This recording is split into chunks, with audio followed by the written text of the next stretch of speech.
Right. Our next presentation is coming from POTRAZ, and our representative from POTRAZ today is Mr. Muzhizha.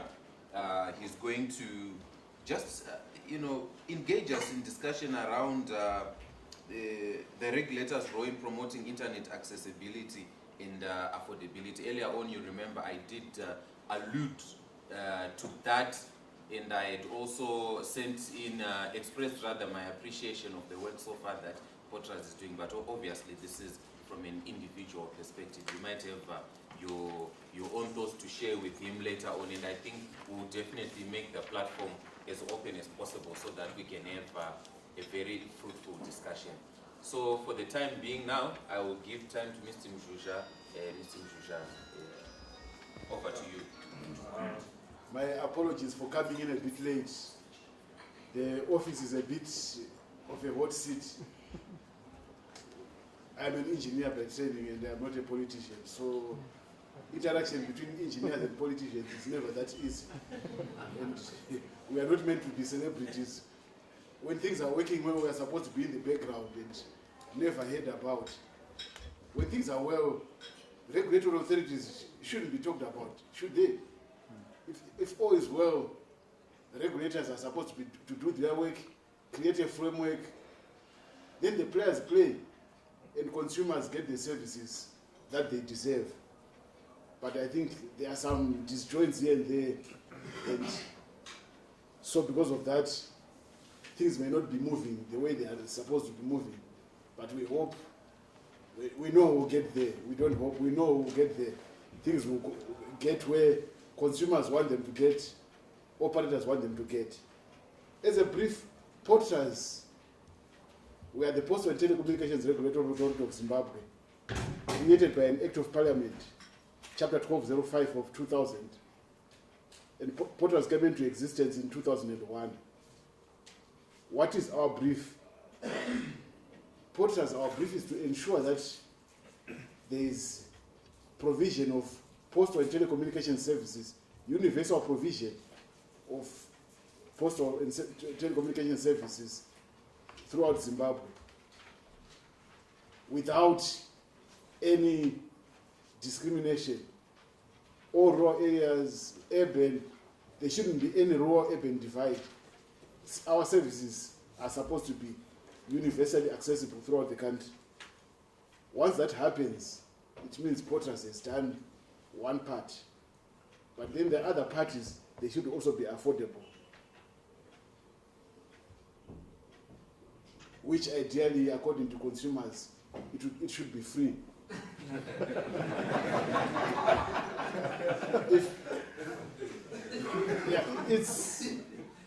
That would be an ideal, isn't it?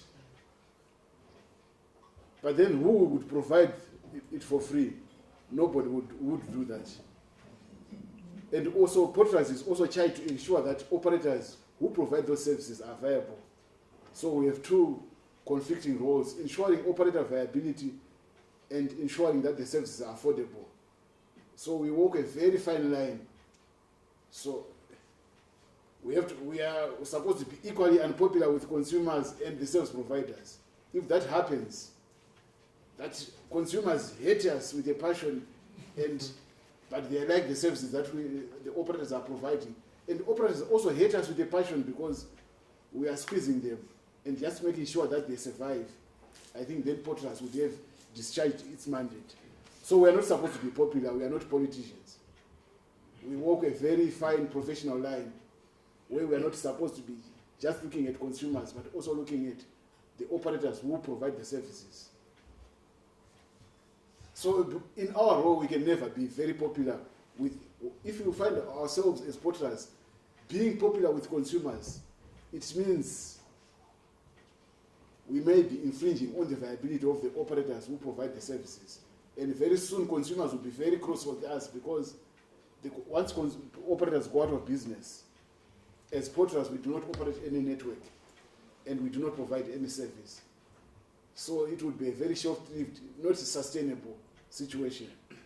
So our situation has to be affordability, yes, but also viability of the ones who are providing the services. I will go briefly through the functions and powers of the authority for you to see. These are taken straight from the Act. I hope you can see. First is to ensure provision of sufficient domestic and international telecommunications and postal services throughout Zimbabwe on such terms and conditions as the authority may fix.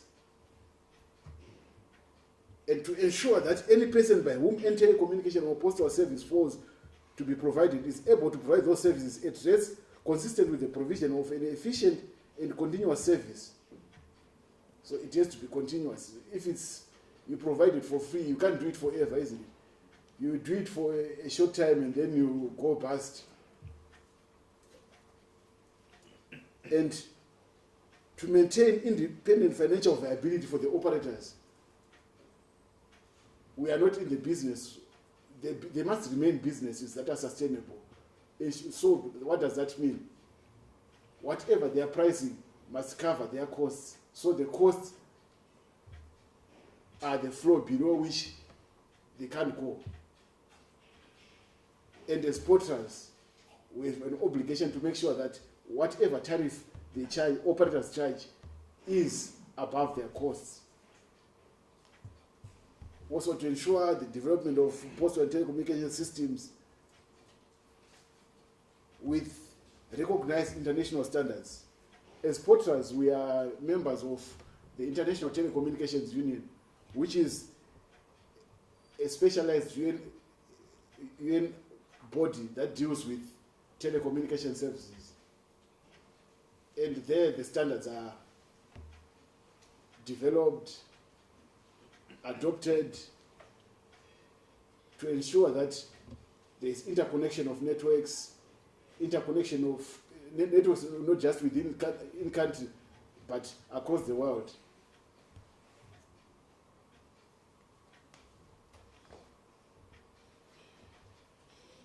And we are supposed to how do we ensure provision of service? By licensing operators and maintaining standards to ensure that networks can interconnect. And we also provide resources to the operators for them to be able to roll out their services.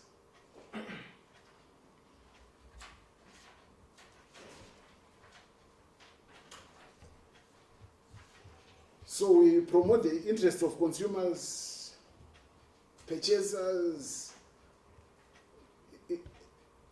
and all those who use the services in respect of quality and variety. I know, like in terms of quality, we have not played our role, discharged that role quite effectively. But in terms of provision, universal provision, in terms of voice, I think we've done. You can agree with me. We have gone quite a fair distance in ensuring universal access to voice. Wherever you are, you can access voice services through many the mobile networks, which have played quite a significant role in ensuring, to some extent, affordable. Affordability is still a challenge in terms of voice, but access, universal access, almost anyone who wants to access voice can access. And broadband is the next thing now, the next game changer. The world over, studies have shown that broadband has a significant impact on the livelihoods of people. Broadband is an enabler of so many other things. It enables provision of e-services, e-government, e-health. Almost everything now is done via the networks, and broadband contributes so much to GDP growth You can't put a finger directly that this has been a contribution of broadband, but studies that have been done the world over show that broadband has a significant role to play in the socio-economic development of countries. And as POTRAZ, we are mandated to promote effective competition among the players who provide services. That, in terms of mobile voice, there's been competition, but it has been moderated. For mobile networks, for 3 mobile networks competing to provide service. So there is the cake, the size is limited. You can only have so many players, people sharing that cake. So for voice, we have 3 mobile networks, 1 fixed, and of course, internet players, because on the internet protocol, IP has become the platform of choice. And on the internet protocol, you can do voice, you can do video, you can do anything. The internet players, we had licensed so many. I think at one point we had licensed more than 12 players, which, looking in hindsight, could be one of the problems why the rollout of broadband has not been as significant as the rollout of mobile voice. And POTRAZ is also to monitor the tariffs charged by operators.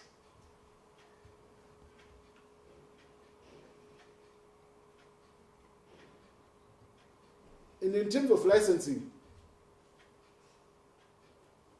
as I said earlier, we licensed more than 12 internet access providers competing for a limited cake. And there was supposed to be cutthroat competition among them. And we assumed that that would facilitate the faster rollout of services throughout the country. But unfortunately, that didn't happen. The rollout was mainly in the major urban centers. Why? Because those are the areas which are most viable. And if you are competing with so many, you do cherry picking and try to find where does it make sense to provide service. And because of that, we have had a number of license cancellations, which is a dent on our reputation as an authority. Because if you have to cancel a license, it means in the first place there's something wrong in your framework or the way you have done the licensing. And internet access provision, internet is just a service. The infrastructure required to provide that service, just like any other telecommunication service, you need certain infrastructure to be able to provide service. And the major drivers of the costs are the deployment of the national infrastructure, and for the internet, access to submarine cables. Before 2008, the bulk of our internet connectivity was via satellite. And satellite, 1, is costly, 2, because of the delays and whatnot, there's a lot of jitter and it's not the best experience. After 2008, we had our first access to the undersea cable through Botswana. That changed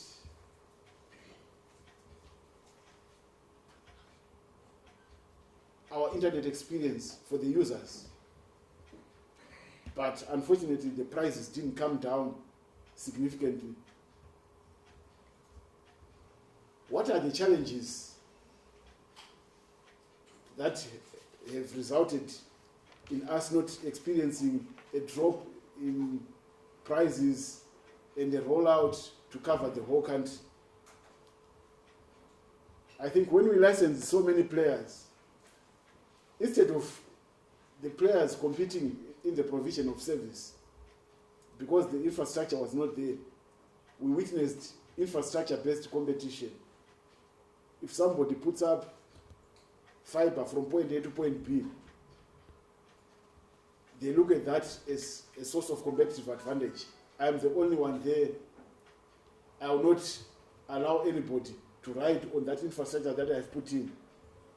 And what happens? If anybody wants to provide service, internet services in the same area, then they are forced to put up another fiber. So you'd find on the same street 2 or 3 people digging to provide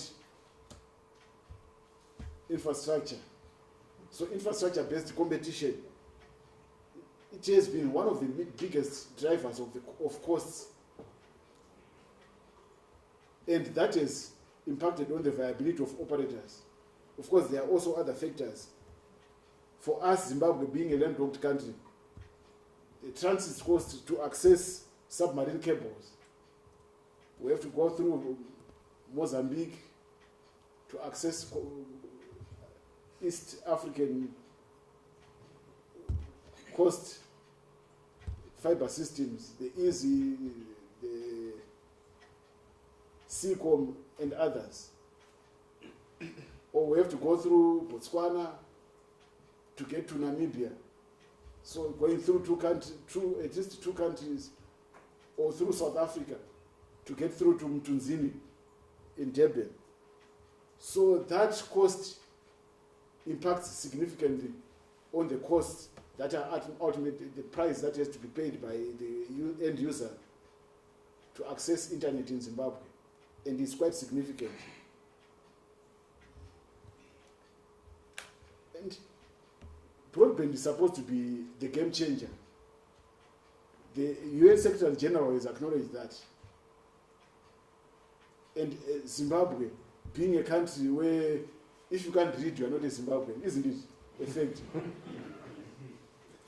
We are supposed to have, not just talk, because, you know, with the world over, the trend is talk is becoming cheap. Voice no longer sells. It sells only as a bundle if it's coming as part of internet provision. But for Zimbabwe, of course, that has taken long. Voice was the up. Zimbabweans were supposed to just be able to, once they are able to talk, that's it. But I think gradually things have changed. Voice is no longer the key up. Gradually, voice revenues are coming down, and whilst voice revenues, they are still significantly much greater than the revenues that are obtained from internet. Internet revenue is going up, and voice revenue is coming down. Ultimately, what happens? The revenue is not to be made from infrastructure. It's made in the upper layers of the service provision. Things like apps, content, where you see now over the top players like Google, not a cent in infrastructure, but they get money from each and every one of us. They have nothing tangible to show, but they are providing you with content that you desire, isn't it? And over that content, from that content, they make their money. So cost of internet access in Zimbabwe is still high. We had a study some 2 years ago. We asked some international consultants, Jetecon of Germany, to analyze the costs of providing service or telecommunication services. And their findings were that, yes, the margins that the operators were making in terms of voice, mobile voice, the margins were quite reasonable, of course on the high side. And as an authority, we could justify bringing down the price, the tariffs, the voice tariffs for the mobile networks. And for once, POTRAZ was Father Christmas. It wasn't exactly Christmas when we asked the operators to bring down their tariffs. Unfortunately, the same could not be said about our internet tariffs, because the costs are significantly high. You can't cut something below its cost. The price cost determine the floor below which you can't go. So for the data tariffs, the costs are so high, they couldn't be brought down. Of course, with politicians, it will still be, data tariffs have to come down. Come down below what? If the costs already are so high, if we are looking at sustainable operators providing the service, it becomes a challenge.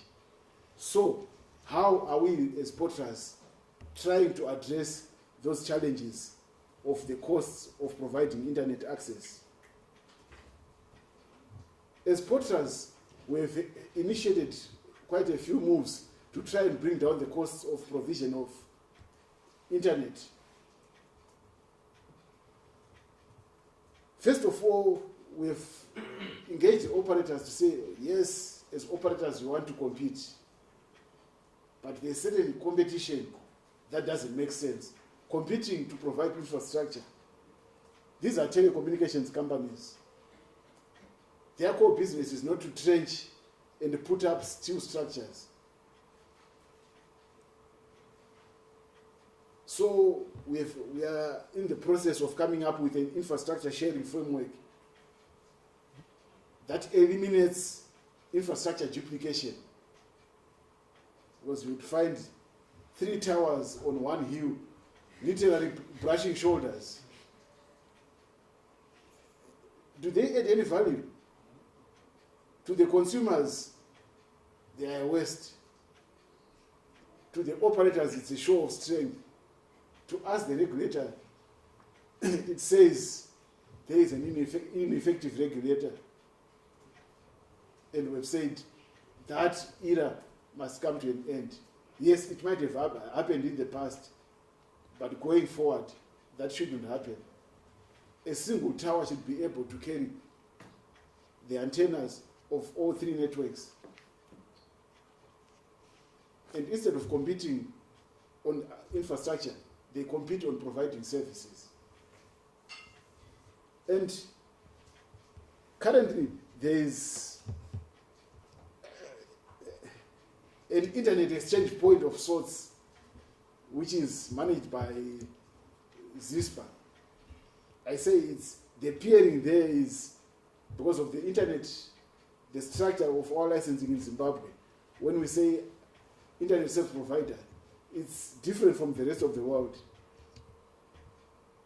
What would be tier 1 internet service providers in the rest of the world would, by Zimbabwean licensing, the licensing format that promulgated through Chapter 1205 in 2000, they are called internet access providers. The internet service providers for us are tier 3, tier 4 ISPs. So there are those tier 3, tier 4 ISPs are the ones who are peering. And the peering is not happening at tier 1 and tier 2 of the providers, the internet access providers. They are not peering.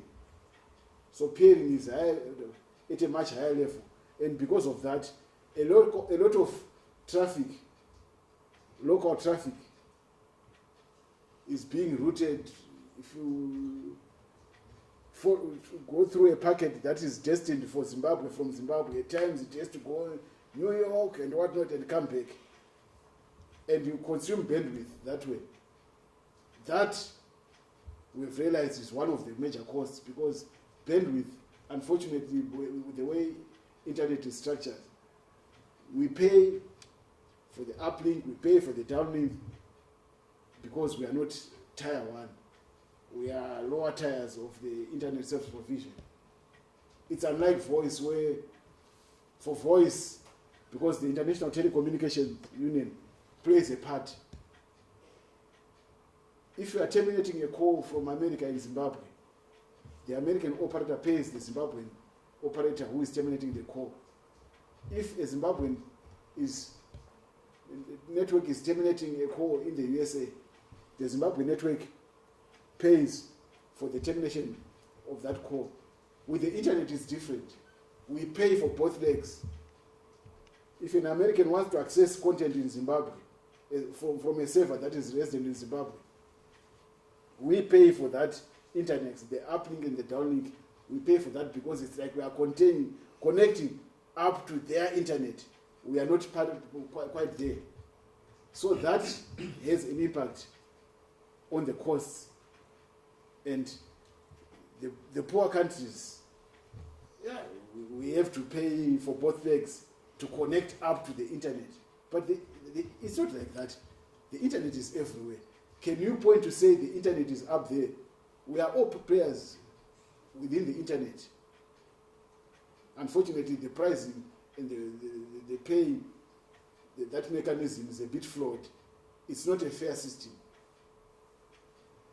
And we have also initiatives. So we want to establish a proper internet exchange point, or one or two, to ensure that local traffic stays local. And through the AU Commission, there are initiatives to establish regional internet exchange points to ensure that African traffic stays within Africa. Why route African traffic that is coming from Africa through to New York and then come back? It doesn't make sense, because it means Africa has to pay for the bandwidth, for the upstream bandwidth. And the regional internet exchange points, as SADC, and the Communications Regulatory Authority of Southern Africa, Zimbabwe have also put in a bid through POTRAZ to host one of the regional internet exchange points, and we hope we will be able to land that one. And Zimbabwe, our position within SADC is quite strategic. Our infrastructure, we have access to both eastern and western coast submarine cables. So we stand a good chance, but even if we do not land it, say it then ends up in Zambia, it will also boost our case as Zimbabwe, because then whatever is destined from Zimbabwe to say South Africa would no longer have to go through routed. Then the peering will be on a continental level, and we do not use the scarce bandwidth, upstream bandwidth. We believe if these initiatives are followed through and don't just remain mere talk, we can put a dent on the cost of providing internet within Zimbabwe. And also consolidation of the providers, of the internet access providers. We had put licensing fees that we thought would be a deterrent to so many players, but everybody assumes I have enough muscle I can out-survive everyone. Instead of consolidating, if all the 10 players had come in, we say 2 players, the license fees would be the same, then they would be insignificant. But then 10 players, 12 players, 12 licenses, fees for each of those. So resources to make sure that these players compete effectively, they are finite. For one, spectrum is a finite resource, and our market is quite small, with a population of around 13 million. It's difficult to sustain, to find the business case for 15 players competing to provide internet, even with the incentive of providing voice over internet protocol. It would be very difficult to justify that. And I think that has been a dent on us as POTRAZ, on how we allowed so many, because when people want to get into business, they will knock on any door, and they say, okay, allow me to fail. Don't tell me there is no space, I can no longer be accommodated. Even if as the authority have seen so many fail, everybody says it's my right to fail, isn't it? Allow me to go to school. At least, if at the end of the day I fail, but at least I would have gone to school, I can read and write. In business, it's a bit of a challenge. And our board, around 2008, said moratorium, no more issuing of licenses to internet access providers. We have so many players. Let's allow these who have been licensed to roll out, provide the services. I think that was a noble move. To those who were still outside and wanted to come in, it seemed quite an unfair thing. But for us, looking in hindsight now, if we have 4 or 5 players who have a significant rollout, prices can come down combined with the other initiatives, because now access to undersea cables, it has lowered the cost of accessing internet in the country, but still the other costs are still significant. And as CRASA, at a SADC level, there is also an initiative to lower the cost of access to landing stations, and to make sure that the cost is almost the same for landlocked countries and those countries that host the landing stations. That initiative is still in its infancy, but the way it is being taken up, very soon we'll begin to see significant reductions in the cost of transiting the countries that have access to the landing stations. So, as POTRAZ, yes, we have not, in terms of affordability of the internet, we still have challenges, but our initiatives, they are still, most of them are there in their infancy, but within the next 2-3 years, they should be able to make a small dent on the costs, because broadband is the next game changer, and we would want every person in Zimbabwe to be able to access the internet, and for that to happen, the cost has to come down. Once costs come down, then we can talk nicely to the providers to bring down the prices. But currently, it's a bit of a dilemma, because the costs are still so high. And with an economy that is not performing, that adds on to the challenges.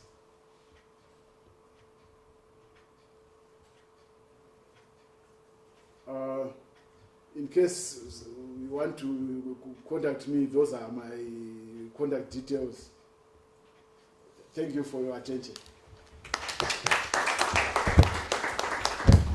Maybe Mr. Muzhizha, perhaps before you leave the podium, maybe there could just be 1 or 2, and I mean really, sincerely 1 or 2. Okay, that was the first hand up. Please just make it 1 question and brief. Okay. what is your opinion, and maybe that of POTRAZ, if you're able to say, on the issues of net neutrality and access? Because we have situations in the market where operators, the biggest ones that have 60 or so % of the market, mobile operators, give special treatment to certain apps like Facebook and WhatsApp. And because of that, content creators like Herald and other independent content creators find it hard to have users accessing their content because users say, "Dinongo rine WhatsApp bundle. I don't have any other internet." So effectively, these operators have created a number of internets: the WhatsApp internet, Opera Mini internet, the regular internet, the Facebook internet. And the most expensive one is the regular internet, which means the internet as we know it, as rich as it is inaccessible to most Zimbabweans. Right. Thank you for that question. We'll take another one. Yes, sir. Yeah, I think the speaker tried to maybe answer some of the questions, though you kind of shown that, you know, for Zimbabwe's cost to be where it is, you were the contributor to the situation we are in now, where you created so many players, and you knew very well that it will create a problem with small market we have. And also, we as POTRAZ, as a referee, you've been also playing, which I find a problem. But you mentioned the cost, but we try each time to get those costs to at least see whether what POTRAZ and the providers are saying concerning internet costs is true, which I tend to disagree because Maybe you could come through to the point is your initiatives, is it stakeholder driven to try and bring down the costs? Because I find problems there because you are also playing since you are a referee.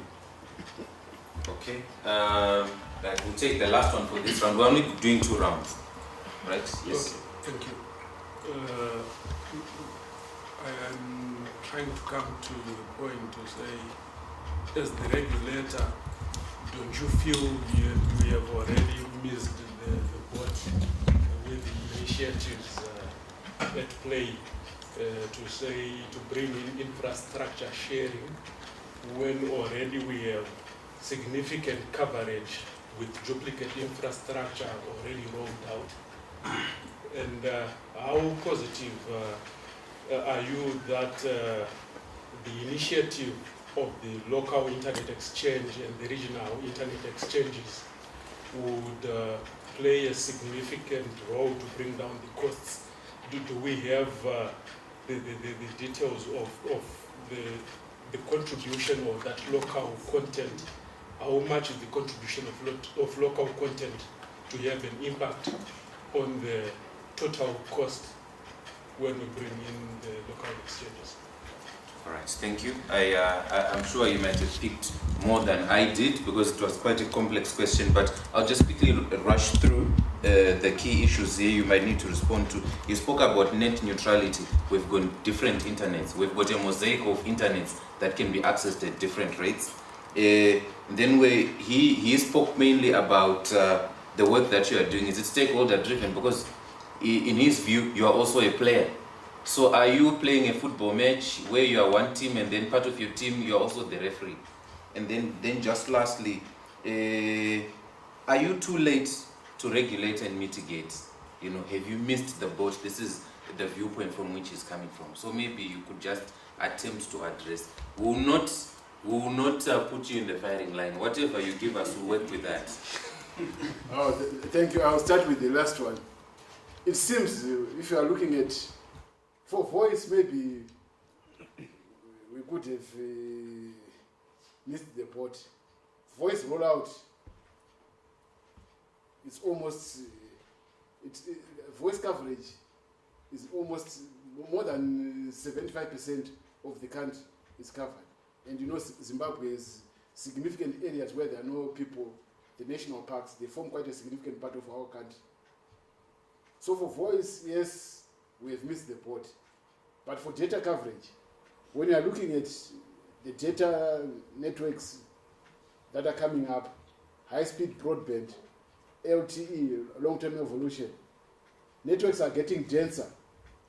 Where for GSM coverage, for a start, the second generation, a base station could cover an area of 35 kilometers, a 35 kilometer radius on paper, of course. And that would be sufficient for voice, almost.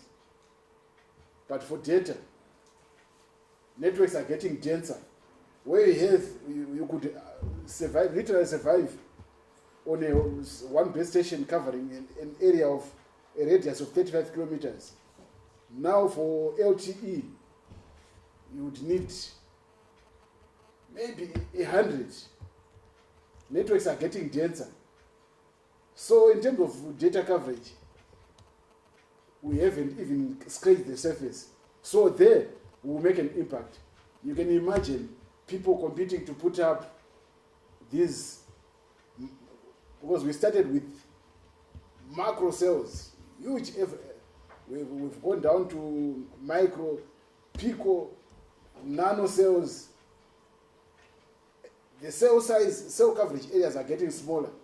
And because of the density of the cell, the coverage areas, because of the data speeds that have to be sustained on each device, there we haven't missed the boat, because we still have an opportunity to ensure that there isn't duplication.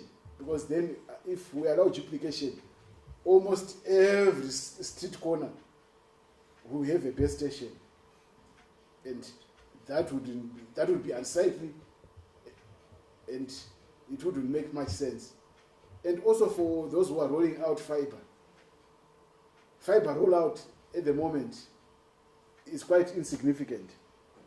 Intercity fiber, yes, we have done quite a bit, but to get to the homes, to the buildings and to the offices,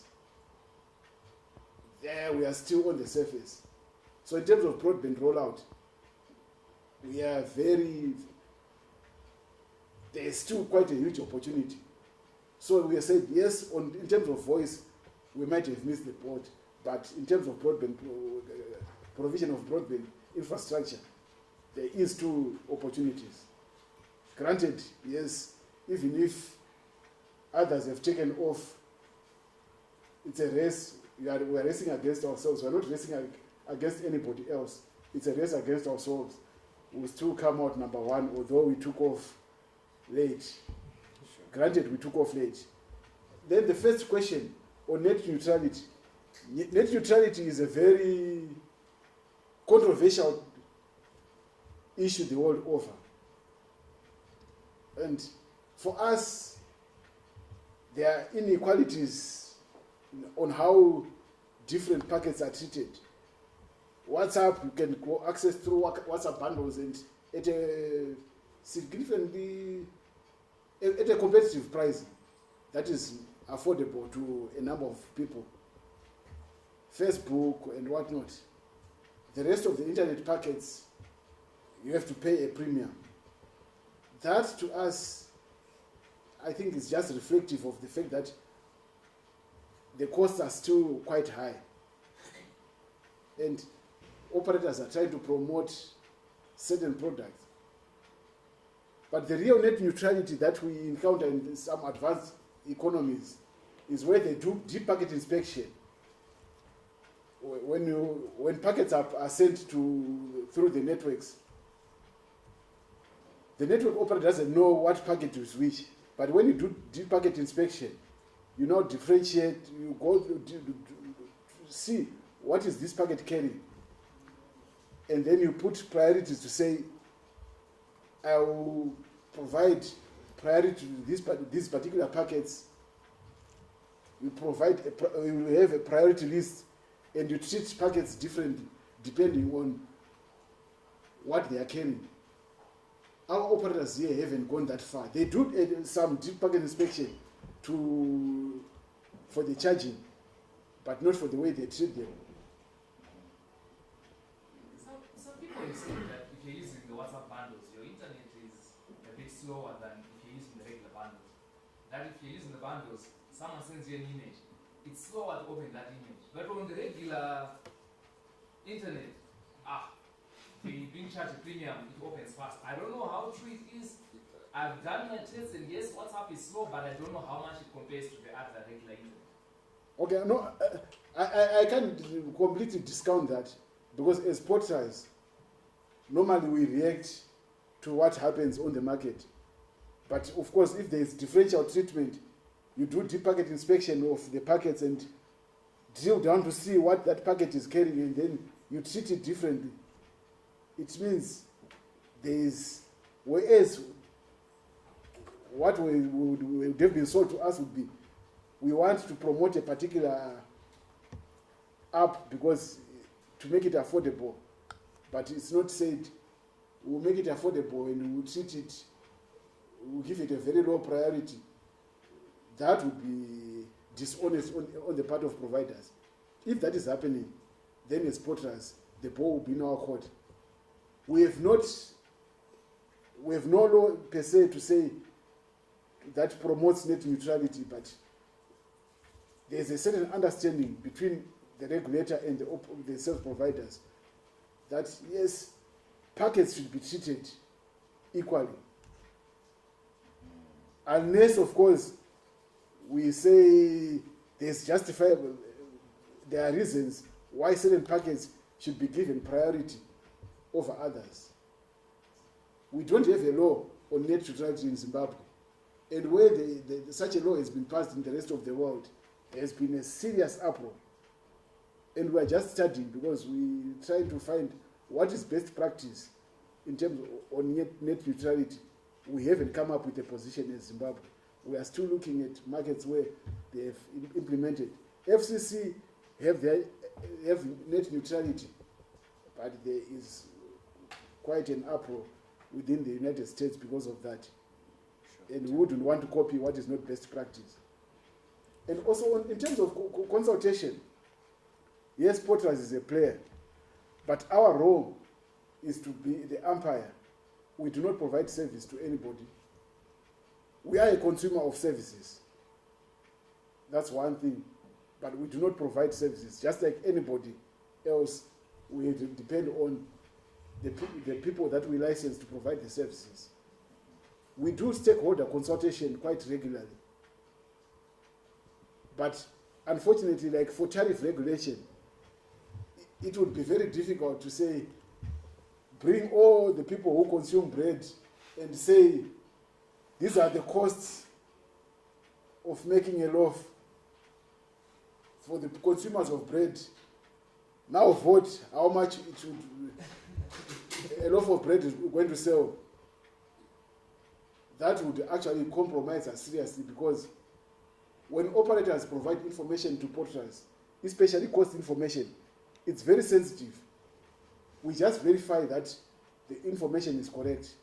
And based on that, we look at the costs, their international benchmarks in terms of reasonable returns on investment for the people who have provided the capital. And we put those markups. If the costs, the prices that they want to charge, the tariff, is within the limits that we set, then we can approve the tariff. But it wouldn't be feasible for us to involve the consumers in terms of tariff setting. That would create chaos.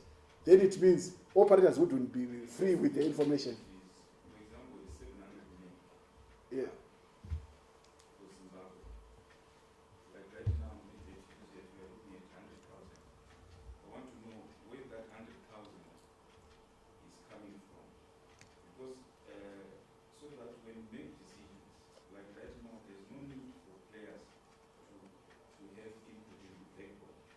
Government should own the backbone, and it will lower the cost significantly.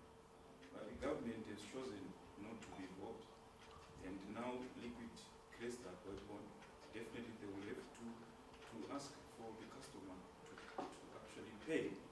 So because we are looking at this, for 700 million, what are the contributors, so that we as owners stakeholders, we can say government, you need to own the backbone so that there's no single player who should actually say, like Power, I have a contribution, Liquid, I have a contribution, because this is all what is bringing, also contributing to the cost.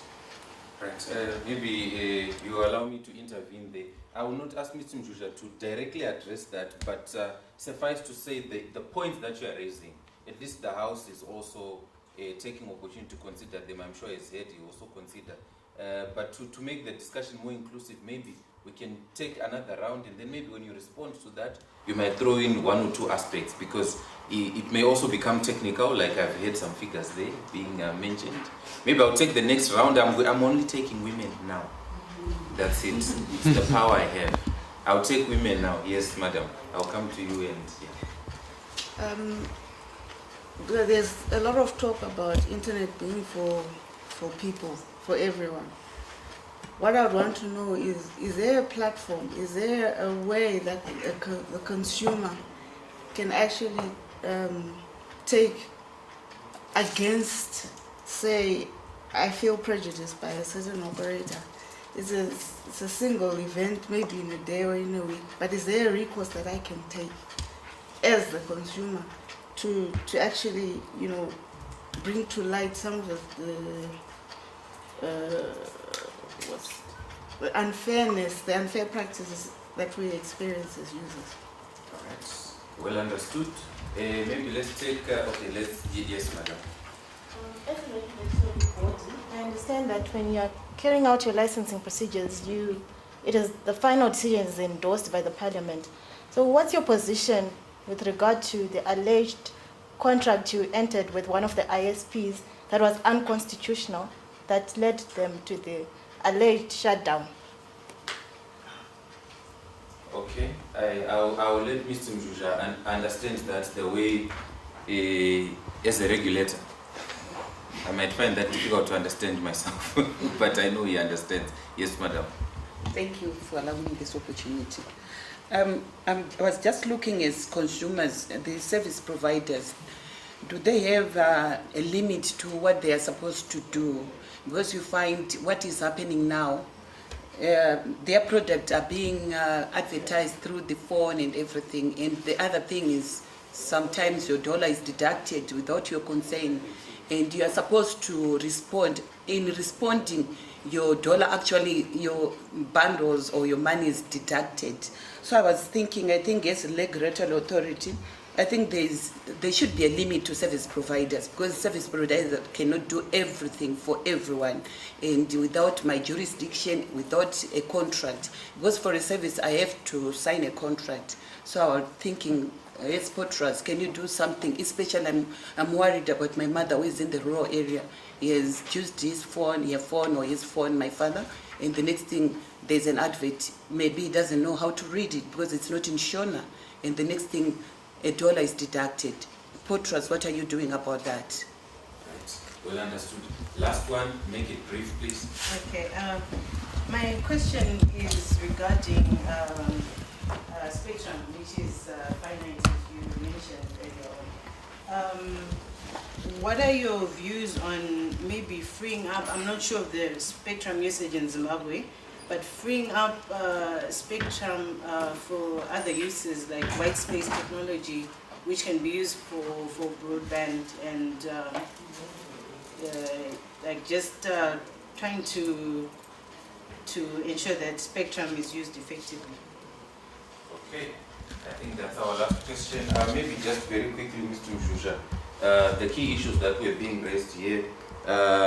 Madam here raised an issue about whether there's a platform for feedback to you as POTRAZ, you know, where can we report our grievances? Is there a channel that we can use? That one is fairly straightforward. I think the other one was about some allegations that were raised. I'll also let you, in your own words, respond to that.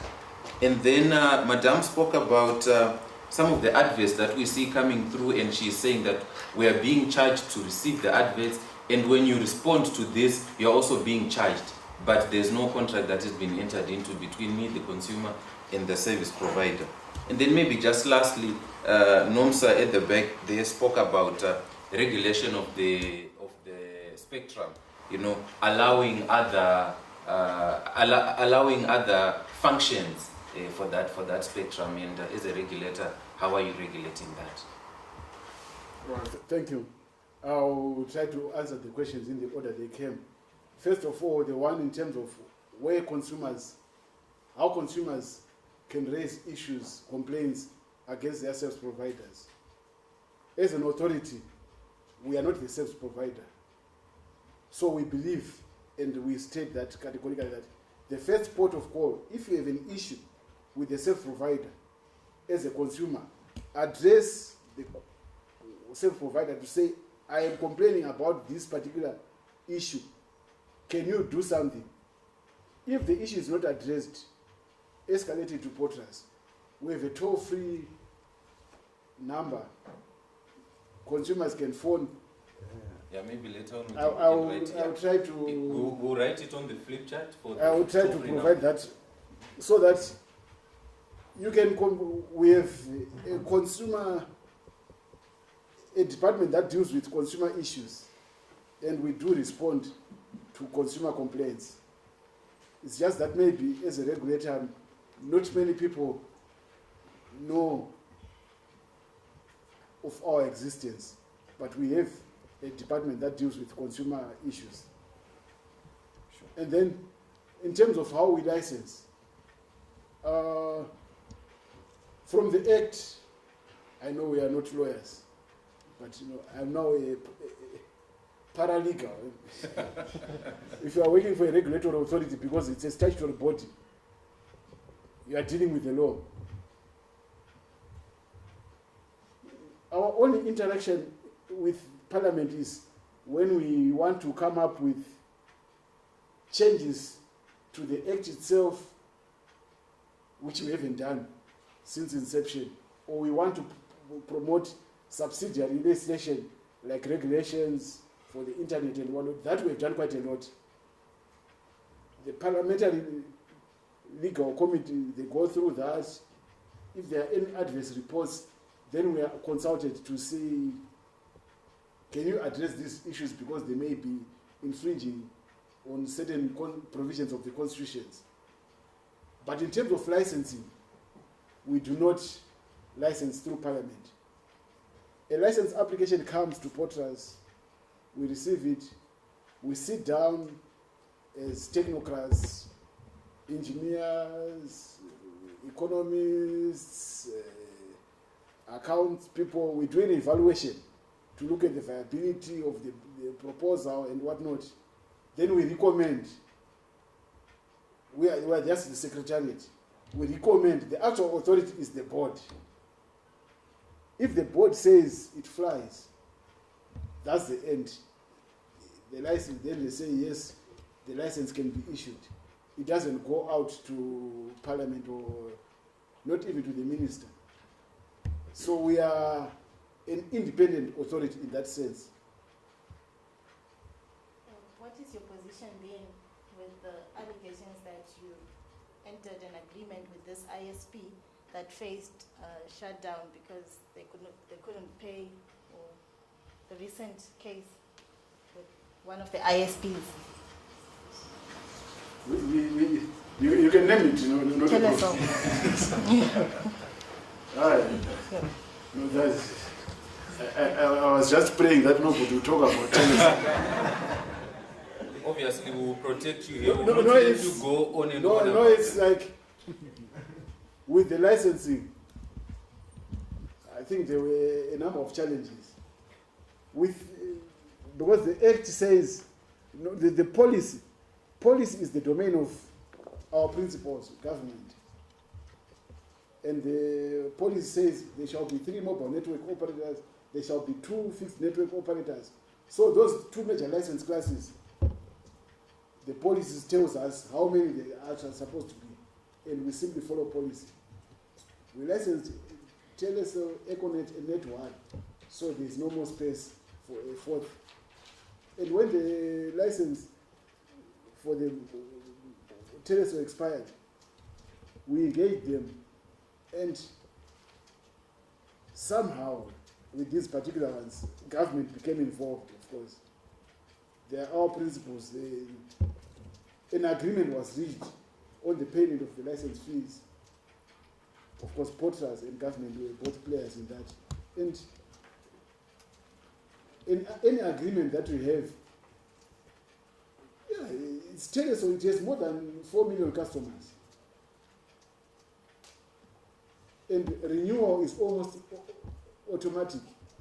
Otherwise, what will happen if you cancel, you say somebody who is providing service to 4 million customers who are not renewing your license, what would that imply? 4 million people have no provider. And it means we are reducing competition. So there may be issues around the TLSO license, but from a POTRAZ perspective, it doesn't mean that POTRAZ was wrong to renew the TLSO license. There may be other issues that, of course, I do not wear a political hat and I have no aspirations for political I think, office. I think, Mr. Muzhizha, I think you have sort of, it will suffice for now. Though, of course, we'll give you the liberty to pursue this further, maybe if there are other issues there. Maybe we'll just allow you very quickly to respond to the other two issues. And then, in terms of spam, there we have a clear policy. Unsolicited email, SMSs, and whatnot, that's not acceptable. And if, I think maybe the problem is, we have said a consumer has to opt into a particular promotion for them to receive messages about a particular promotion. But I think operators have taken that if you haven't opted out, it means you are in. So everyone is in until you opt yourself out. If that's the assumption, if that's the case, and one can show that they have not opted into something, and they are still being spammed with messages, please alert us.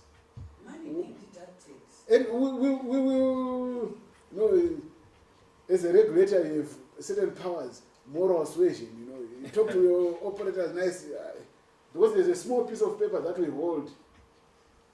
If there's material breach of license conditions, that piece of paper can be torn, shredded. So because of that, we can always talk nicely to operators to ensure that they toe a certain particular moral line, because it's immoral to send somebody an unsolicited message and charge them for that. If that is happening, please alert us. That's what is happening. Yeah, sure. I think, Madam, we can then connect. Allow me then to connect your concern with the same concern here to say where can we report unfair practice and things like that. And I think Mr. Muzhizha is very clear that spam that's unsolicited, no. In fact, spam is unsolicited. Anyway, maybe we can finally, take in terms of Spectrum being a finite resource, of course, there are always innovations to try to see how can we accommodate more services within the finite spectrum. And so many innovations are coming up. First, there are technologies like Wi-Fi, where before a device broadcasts on a particular channel, it listens in to see is nobody else transmitting on that particular channel. If it's free, then it can grab that channel and utilize it. That is also happening now in the so-called TV white spaces, where, of course, TV white spaces, it's something that is quite in its infancy. And as Zimbabwe, we are also trying to pursue that. For us, it would be easy because, but currently there's only one TV. The broadcasting bans. The only challenge in that is broadcasting in Zimbabwe. POTRAZ is responsible for all the spectrum in Zimbabwe. You be it for the civilian, military, telecom, conventional telecom and broadcasting. But the broadcasting bans, we just get the broadcasting bans and allocate those to the broadcasting authority, which in turn then licenses the broadcasting service providers. So because of that, regulators operating basically in almost the same space.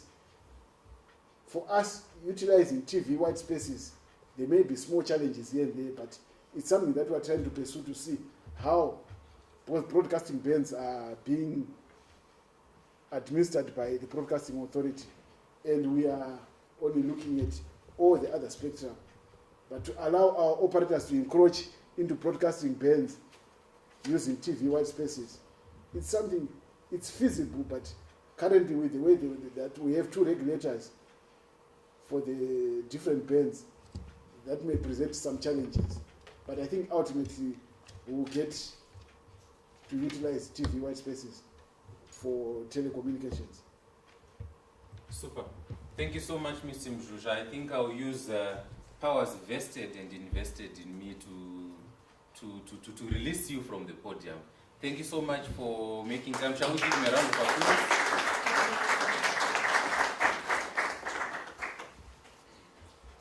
It is not easy to be at POTRAZ because they are the current celebrities, the way Mr. Muzhizha puts it. And I think there's a lot that's around what the regulator is doing. And I think it's also, from another perspective, I think it's a good thing as well. Hey, you know, it means that, Mr. Muzhizha, the citizens are following what's happening.